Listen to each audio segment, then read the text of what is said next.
Football then and now, a fun look at football nostalgia and the modern game intertwined. Join us.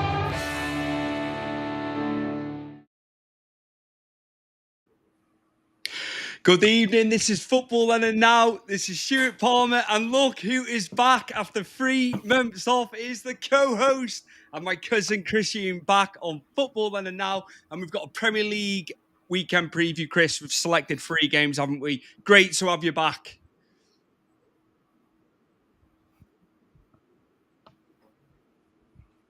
And we're going to go into the time where Derby first and foremost. That's going to be the one because it's the biggest game. You've selected three. Well, mine is as against Chelsea. As against Chelsea is always, especially Stamford Bridge, is considering last season as well. It's always a dodgy one. But the other two, especially obviously Newcastle Sunderland, which is a feisty derby itself. Good. It's a good game to talk about. The bad omen about Chelsea Everton when we get to it, though, mate, as well, is they're on a bit of a bad run. And it's like we're on a semi-decent run, aren't we? You know, we took 13 from 6. Yeah. But it just, I'm worried. And as you say, going down there, we don't do well down there. I think we've had draws at best at Stamford Bridge.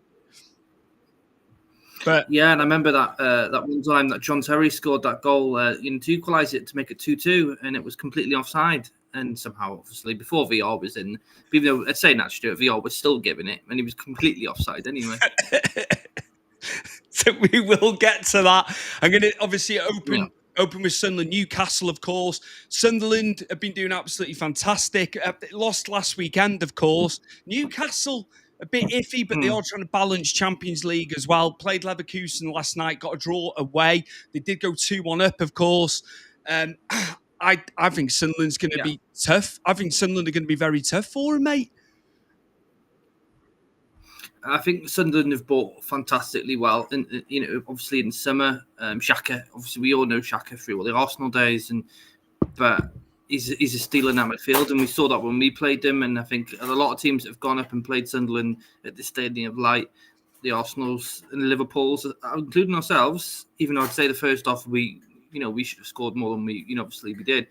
They're resilient, and they've got a group of good young youth players around Xhaka with all that experience in the middle that can control that for them. And it's good to see as well, Stuart, because we're looking at the likes of the other teams that have come up. Obviously I know Leeds won on the weekend, didn't they? And Burnley aren't having the greatest times. More so at their place, they're doing well, but away again, Burnley don't really do well away. But Sunderland's have been on form. Yeah, they've lost a few, but they haven't lost let's just say how they would have been when they were in the Premier League previously. 100%. They've been the surprise package early on, of course.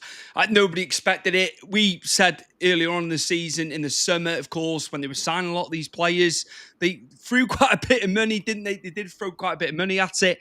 Again, I wasn't 100% on some of them lads that came in. I didn't know fair few of them, but they've been really, really good. The AFCON is going to be a big sticking point for them, though, as well. They've got a lot of players going over to the tournament. So it'll be interesting to see when those guys go, of course, the effect that may have, because those lads have been very, very strong for them early on. Yeah, and I think they've got the most players going to AFCON, haven't they, out of all the Premier League teams as well, which is obviously this is going to be a challenge for them to see, if they can keep the quality they've got with the second tier of their players that can come on and take the positions. Obviously we're going to have to do the same. Arsenal, all the clubs that are losing. Mo Salah, I know he's not in form with Liverpool at the moment. Probably not their best guy to talk about when it comes to Liverpool at the moment. But he is a quality, world class player. You're still losing him out for a month, aren't you? So a lot of teams are going to suffer. But as you say, Sunderland are thinking I think it's about 6 or 7 players from Sunderland that are going to the AFCON. So it's a sticky one, come to January. Do you sign players on loan to cover bases? Because if you look at it, I don't know Sunderland in and out to know if they've got enough quality to replace the players that are going. It's going to be a big hit. It's going to be a big hit for sure. Not writing off Newcastle. I said it's going to be a tough one going up there. Newcastle stuffed us the other week. We allowed that from minute one, didn't we? We've come off the back of that, and we've got the results in again. But yeah, we didn't mark up for the corners, did we? We were horrific. They're strong. They are strong. They've got big lads, haven't they? The midfield, as we've spoken about time and time again, very, very strong. I like Nick Voltemade. I think he's absolutely brilliant. Old-fashioned centre forward the way he plays, but he's everywhere, that lad, and he's getting the goals. He's putting goals in as well. And they've had Lewis Hall come back as well, haven't they? Tino Livramento's back. They've got a strong team, but again, it's balanced in Champions League as well with that squad. I'm finding they can be a bit iffy in the league at times. Yeah, and I think obviously they've only just got back into the Champions League from 2 seasons ago, didn't they? And they had a great showing the first time around. And then you saw towards the end of that first season they were in the Champions League. Not the very first time, because we know they've been in it in the 90s. But since they've got the money and they've started to progress better with Eddie Howe, they had an off season, didn't they? The season they got into the Champions League. This one they've been better at home, but dreadful away. Minus beating us by a significant amount of goals, and I do agree. But they were fantastic on the counter attack against us, and I don't think Keane and Tarkowski could handle Voltemade well enough. For a big guy, he can hold the ball up and he can move, and he can push defenders back to get Barnes and I think it's Joe Murphy on the left hand side. He plays on the left, doesn't he? And he can hold up that play and get other players into the game as well. So they've done well replacing Isak with him. If you look at the coin here, where Isak went for a lot of money, hasn't really made an impact at Liverpool at the moment. Nick Voldemort has come in, isn't he? Expensive, their most expensive purchase, and he's hit the ground running. And you say, Stuart, his old-fashioned traits. He's not a bundle of pace, but what he does is really, really good. You enjoy watching that. Lewis Miley as well. He's come in more recently, as I know he's had games here and there, isn't he? But he's been scoring. He scored again last night. He's come in. You can see what Eddie Howe's trying to do. He's having to rotate, isn't he, with all the games? Of course, he's having to do that, and with the players coming back and what have you, it's heavy on rotation. It has to be, doesn't it? It just has to be. But again, I've got a feeling Sunderland are going to edge this game, mate. I've just got it in my head. I don't know why. I think alienate some Newcastle fans on our channel. Oh God, they're not going to like this, are they? They're not going to like it at all. But Arsenal the other week went up there and drew. It's a real tough place to go. We found that out as well. Yeah, well, we did. I mean, again, the only arguments I'll have is the first off against Sunderland. When we were up there, we were all over them. We just didn't, obviously Njai scored an absolute mental goal, showed off his skill, and we all know what Njai's all about, But we had chances, Barry's miss, it was just the sheer near misses with Everton, which has been up front this season. But, Sunderland come back into the game in the second half. They scored an early goal, didn't they, which was heavily deflected by Tarkowski. And they were back in the game. And I think we struggled then pretty much, that second half to, get in front and to make them up for that, take it to them. So it's just one of them. But again, I said to you, they bought young and they bought talent. They use that Bellingham money very well as well. And then, you look at him.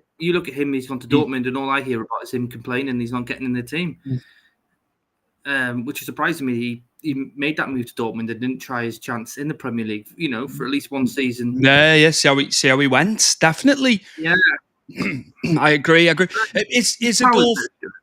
Isidore was scoring goals early on, and then Robbie's been getting in there while Isidore has gone off the boil slightly, not scoring as many. So they've had goals coming in, and as you alluded to earlier, Xhaka, brought in. He's the captain, so much experience previously, and he's come in and he's been absolutely brilliant, leading from the front, and he was pivotal against us, of course. So they're going to be tough. Well, how do you think it'll go? Is it going to be Sunderland or Newcastle? What's your prediction before we move on? I'm going to say this because we're Everton and we know what derbies are all about. And, we've been through seasons where, especially say the 90s, and we were dreadful and we go and beat Liverpool, obviously, and have been for a long, long time, miles ahead of us. I don't know whether maybe the allure of Newcastle coming up and the first derby in the Premier League now, Stu, in many a years could be the differ here. And Newcastle have just got a good, a good draw away by Leverkusen. Bayern Leverkusen equalised quite late on as well. So, they got to take some positives out of that. I'm probably going to be on the fence with this one, and I'll probably say 1-1 with this one. Okay, yeah, I'll go with that. I'm going to go with the Sunderland win. I'm not going to do a score, but it will be tight. It will be tight. Maybe I'll go 2-1. I'll go 2-1. But again, Newcastle on their day they can score. I just think it's totally different. As you say, it's a derby. It's totally different. Things go out the window. I'm gonna move us along. Now we go to Stamford Bridge on Saturday, of course, and we're in relative good form after the kicking against Newcastle. We've come out of it, and as I said earlier, 13 points from the last 6, which been absolutely incredible. Great turnaround, of course. But Chelsea are not in form. They've gone how many games without a win? And I'm panicking. I'm panicking now, mate, because they're due to win. As you said, we don't travel well down there. We were beat 6-0. 6-0 last season, of course. Not good at all. But yeah, what do you think for this one, mate? I think obviously you don't change much with us.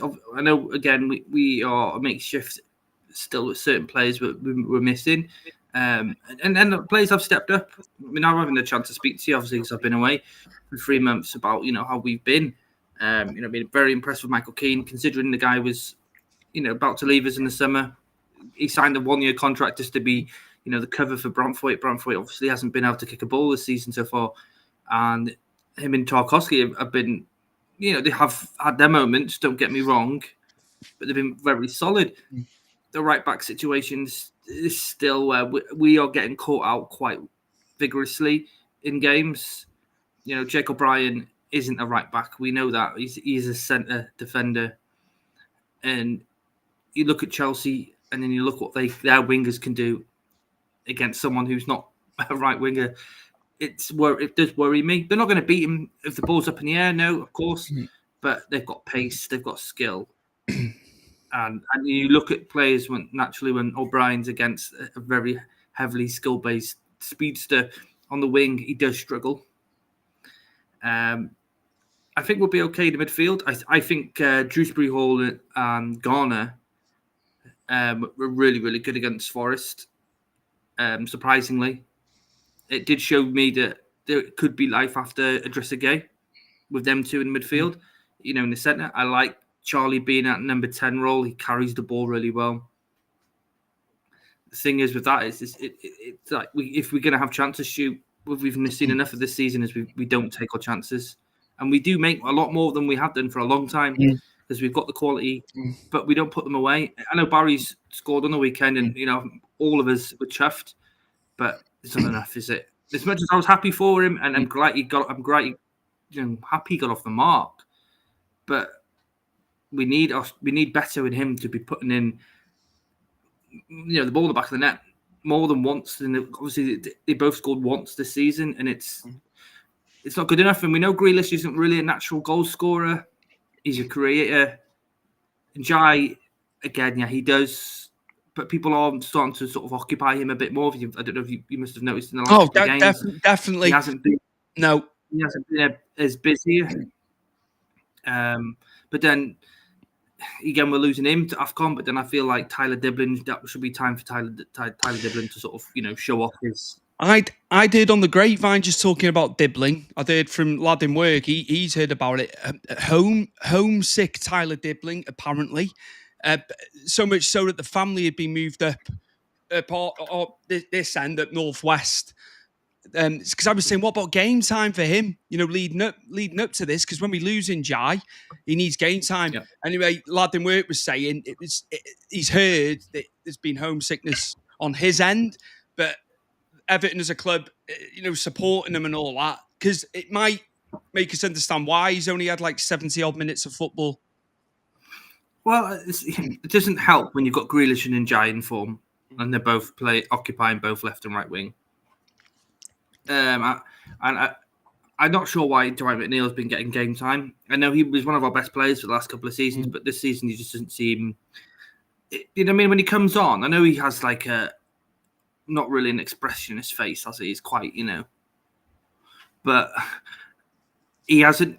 To me, I look at Dwight McNeil and I look at a player that he's come down a pecking order now. He doesn't want to be here, and he wants first team football, which is fair enough. And a lot of players do want first team football, but I'm not understanding where Dibben is not fitting when he's not getting these 10 or 5 minutes that McNeil's getting instead of him. Unless, David Moyes has got something he can see. He did it, didn't he, with Baines and Lescott, and eventually Lescott moved into the middle and Baines took over the left.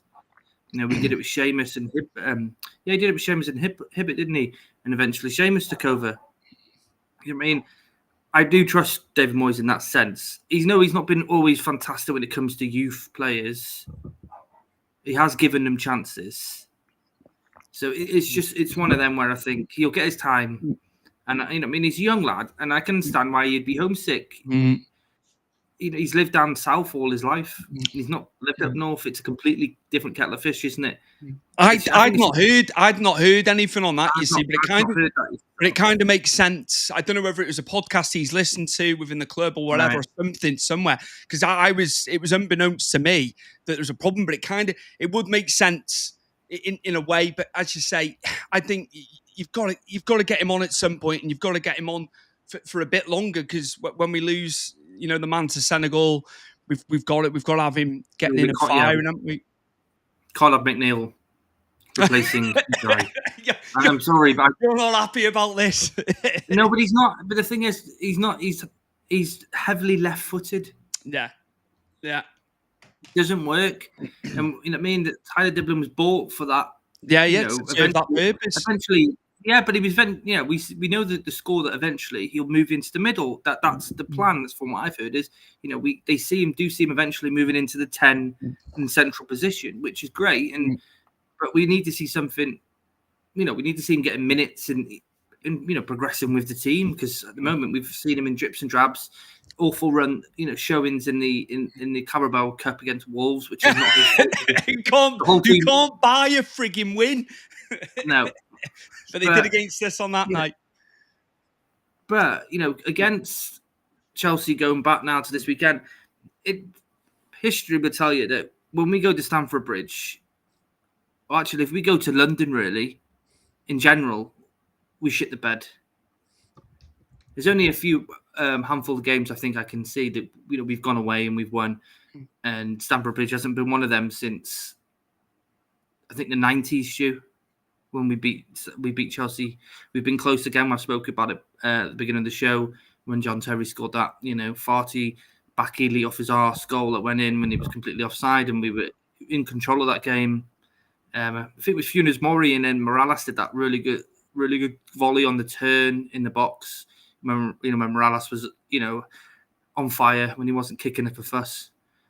But Chelsea have players that can hurt us. That's the thing is, and you said at the beginning of the show, they can't buy a win. Well, here comes Everton. We do like to give freebies out. That's going to be in everyone's mind.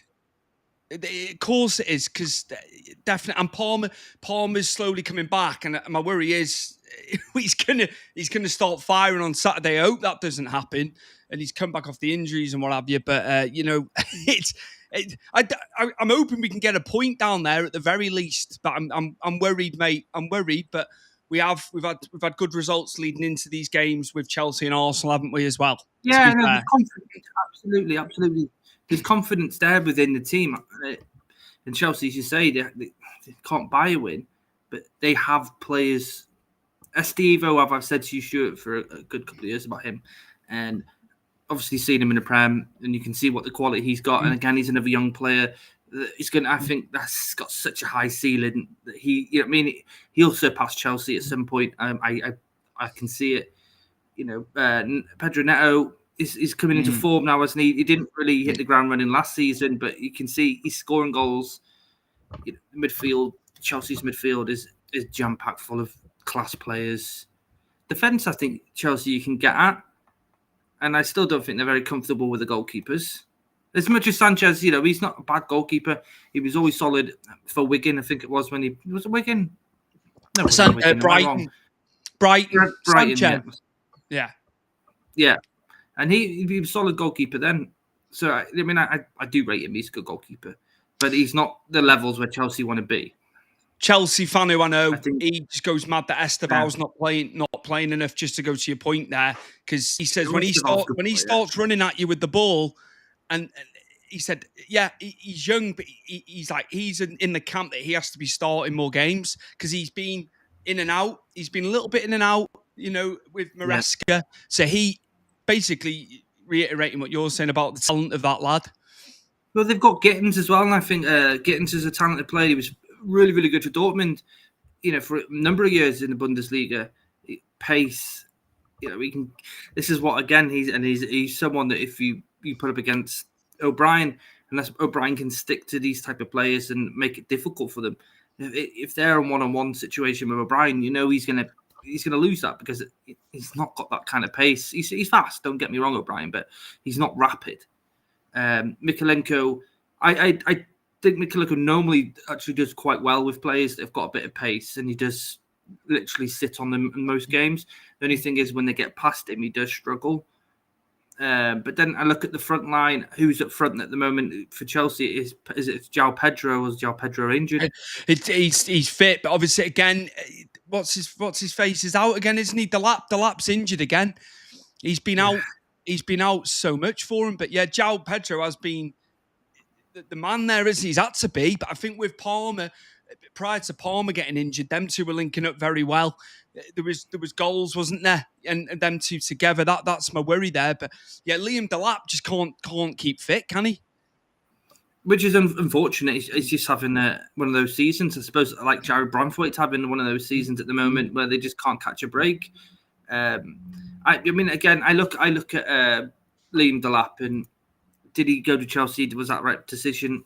I'd probably say no. I think a club like us, or a club like us, not just Everton, but a club like us, I think he would have flourished at. But hey ho, these are decisions these footballers make. But I like João Pedro as well, Stu. I think he's solid. He's good. He's a good player, and again, done it for a number of years prior, hasn't he, to go in there and. He's been very, very good. But again, we will see with that. Are we going to predict? Are we going to predict our fate here? Because this is hard. This is tough. My heart is saying a draw.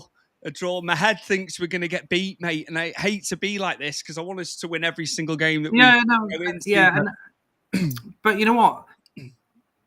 You do beat teams eventually, and records are there to be broken. So why not this season? Why Chelsea are in a low? Why can't we go back? We go there this Saturday.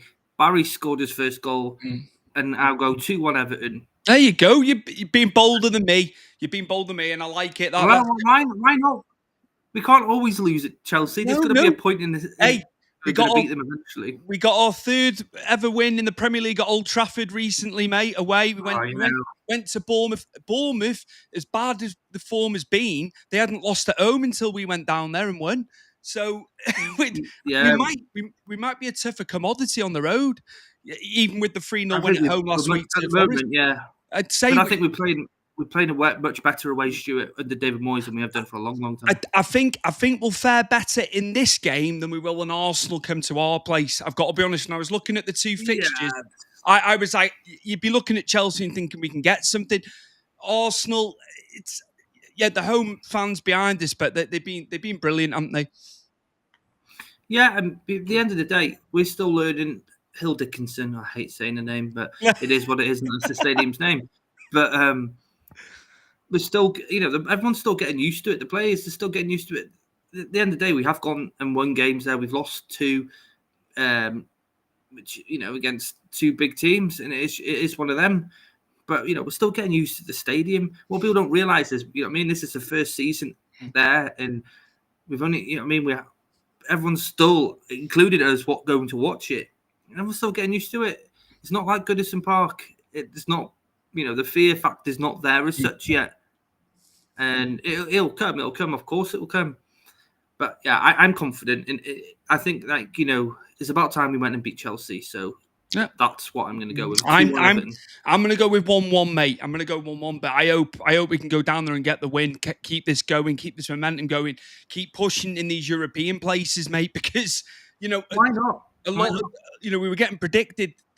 These predicted tables and all this that they do. I don't pay half the time.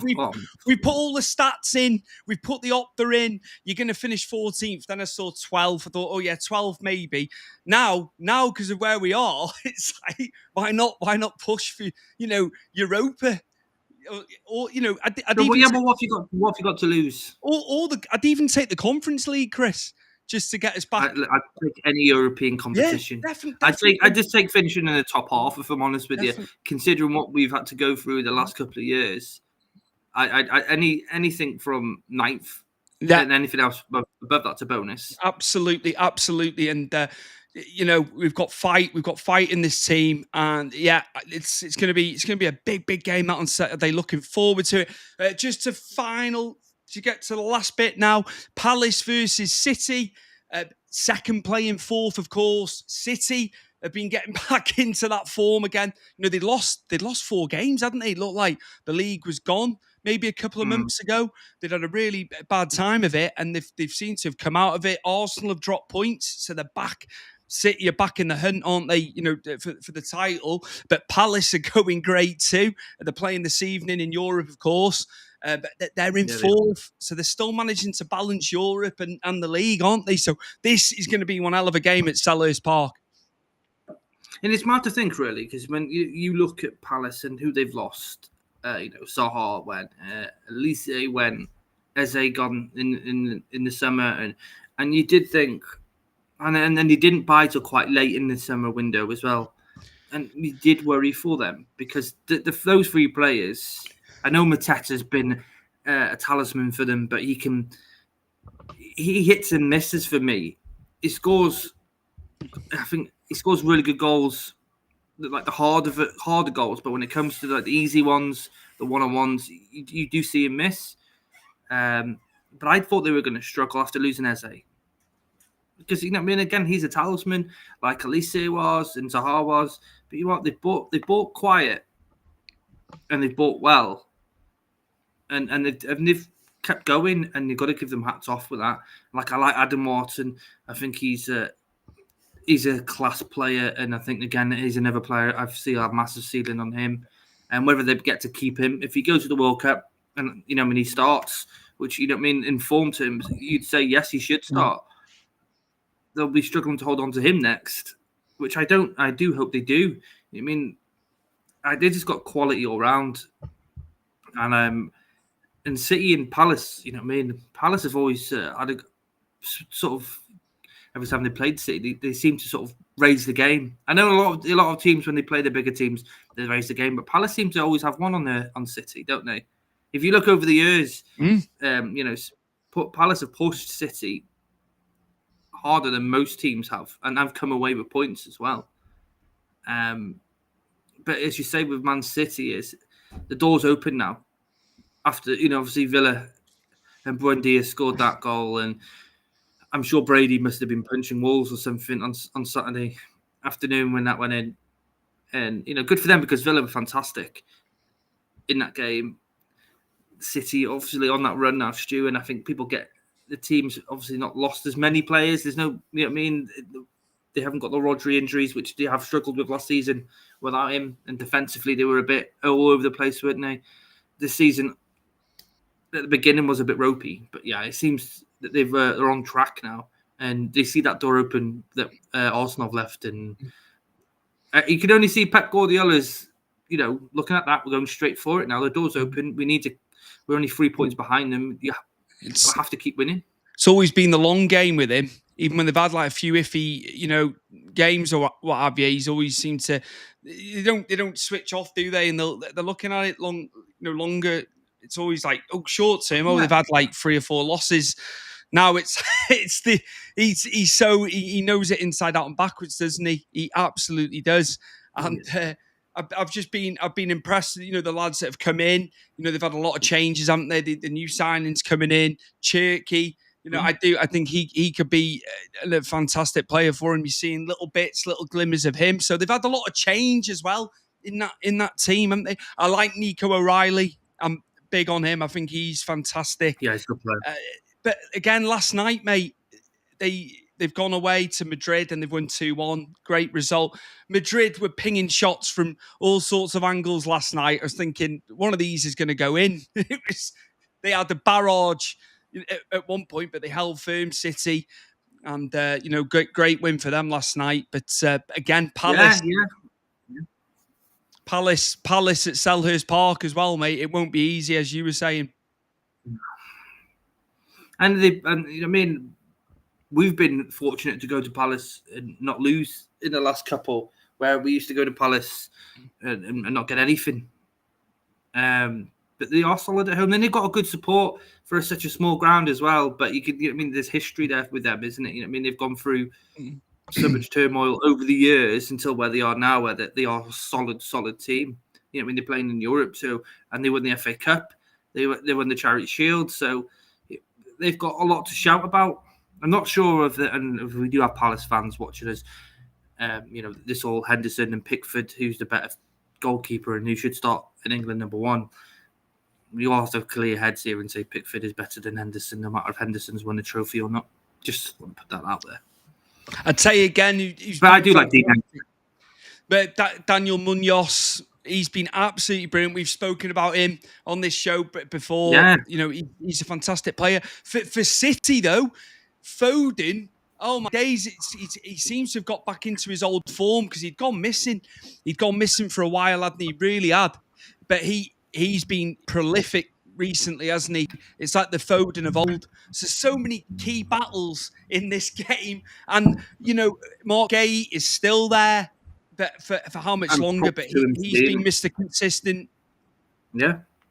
He's been absolutely brilliant. I'll let you obviously carry on in a minute, but I'm just going to say, you got to give props to Gahey. The props to Gahey, obviously, his move to Liverpool fell through towards the end, which is fair enough because they weren't going to replace him. So you do pull the plug. But the respect I give him so more for is the consistency. He hasn't fallen off because he didn't get the move. He's carried on putting in, 9 out of 10, 10 out of 10 performances. And hasn't let anything distract him. Knowing he's going into January where he can sign for any European club as well, Stuart. He hasn't let anything distract him. And I think players like that are 10 to a dime, really. You don't find many players that didn't get that big move and put a solid shift in until they get the move. They dig their heels, don't they? And they throw the toys out the pram, where he's been, as you said, Mr. Consistent. Richard Crowhurst in the comments there, my guys. All right, Rich. Hope you're well, mate. Yes. I've got one more thing before we go, Chris, because it's in the news. It's been the big story. Mohamed Salah. There's no coming back from this now, surely. He's just, I don't know how that fallout can be resolved, and it's been very much in the press. He's not going to play for Liverpool again in my mind. But what do you think? So I've obviously only heard bits and pieces of it. Usually I'm not really bothered about. I've been quite enjoying Liverpool's downfall this season, so I've been quite enjoying that.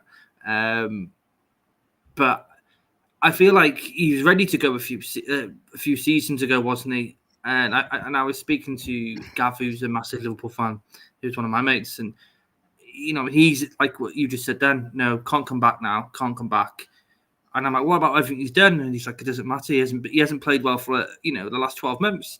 And I was like, well, he wanted to go last season before he signed. You know what I mean? That was the whole rumours, wasn't it? He was going to go, and then all of a sudden, him and Van Dijk signed these 2 big contracts.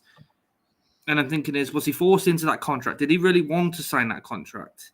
Because he's done everything now. He hasn't got anything to prove in the Premier League, has he? To be honest with you, he's been prolific.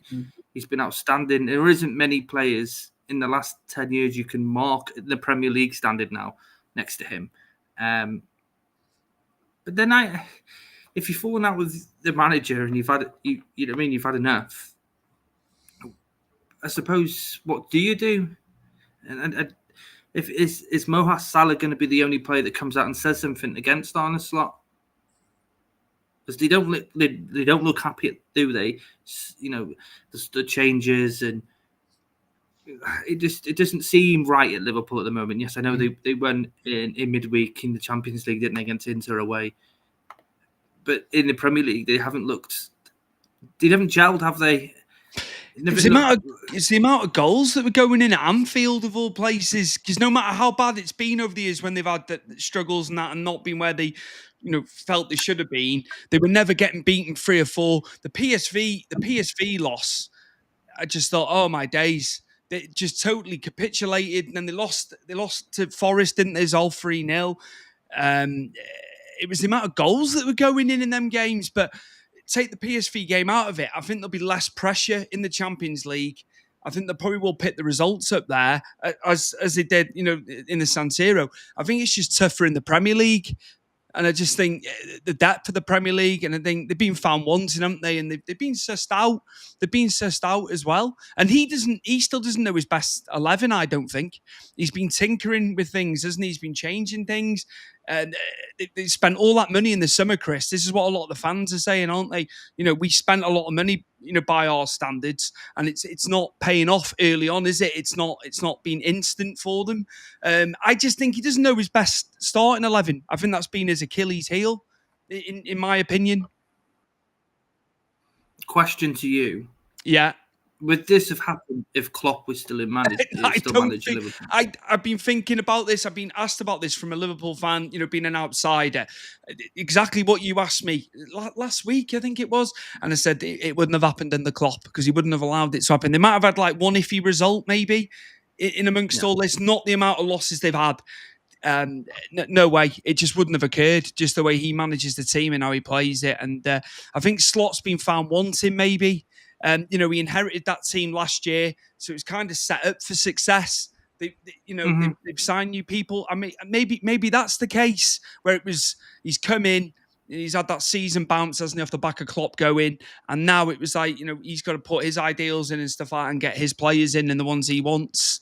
Frimpong's been out, hasn't he? I think that's been a big loss for him. But yeah, in answer to your question, this wouldn't have happened in the Klopp. They wouldn't have lost all these games.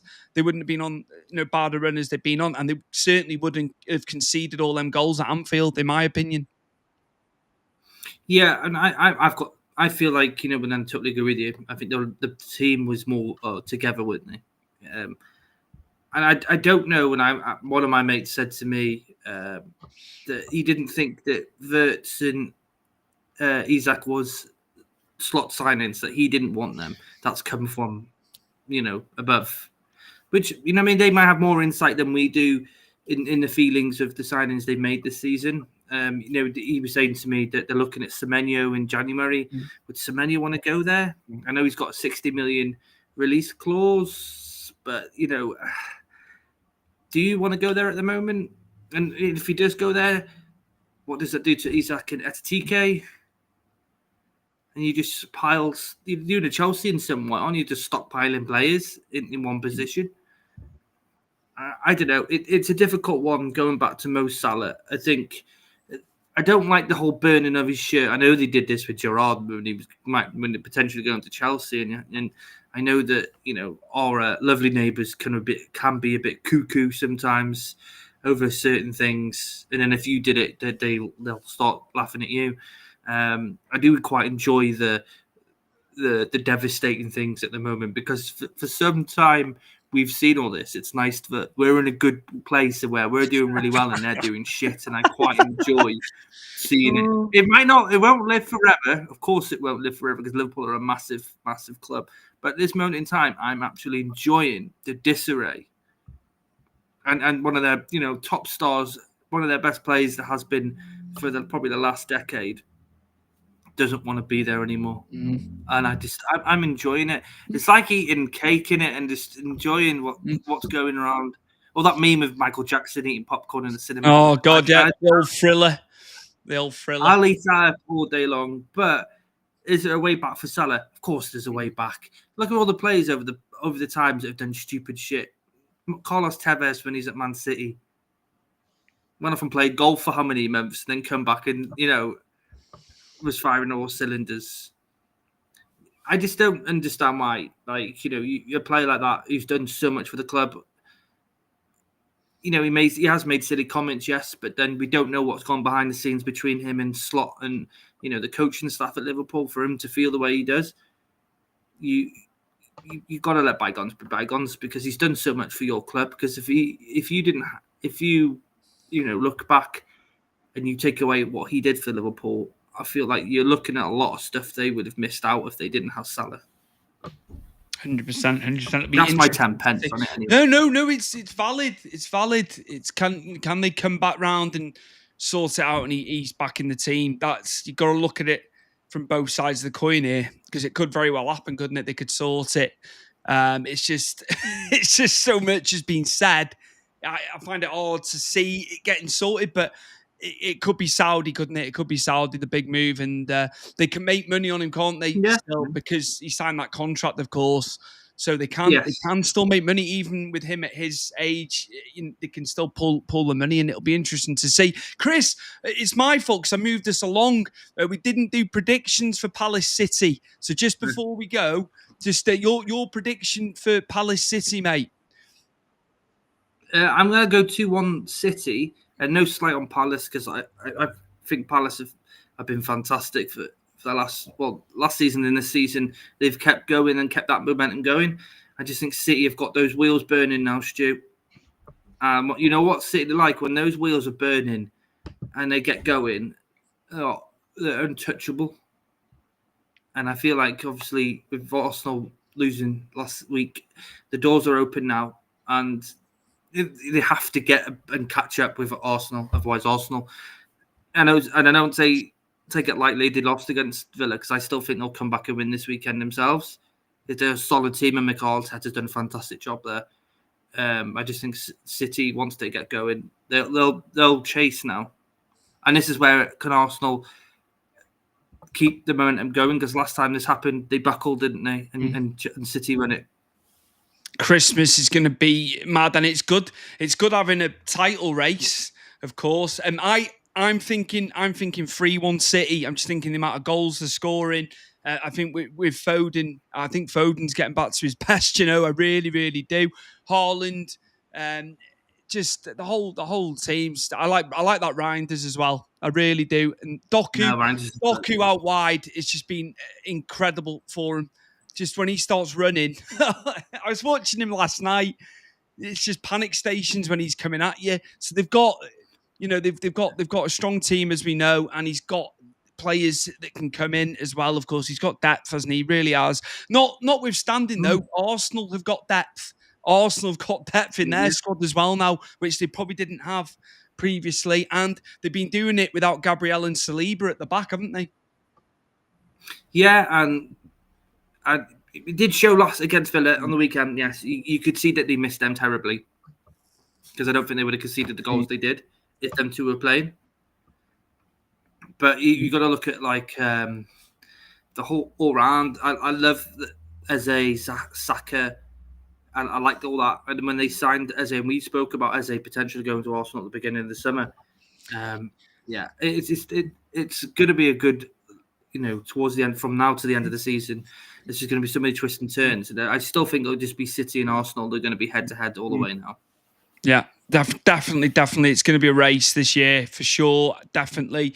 Thank you very, very much. Great having you back after 3 months of not being on the show. We're going to be back. Glad to be back. Definitely, mate. It's been great. We'll do a current one next week, and we're going to do a little pre-tape of a retro thing, but we don't know as yet what the topic is. We're going to work towards that. We've got something over Christmas to put out when we're off for the festive period, of course. And we'll see you very, very soon for another episode of Football Then and Now. And thank you very much. Take it easy.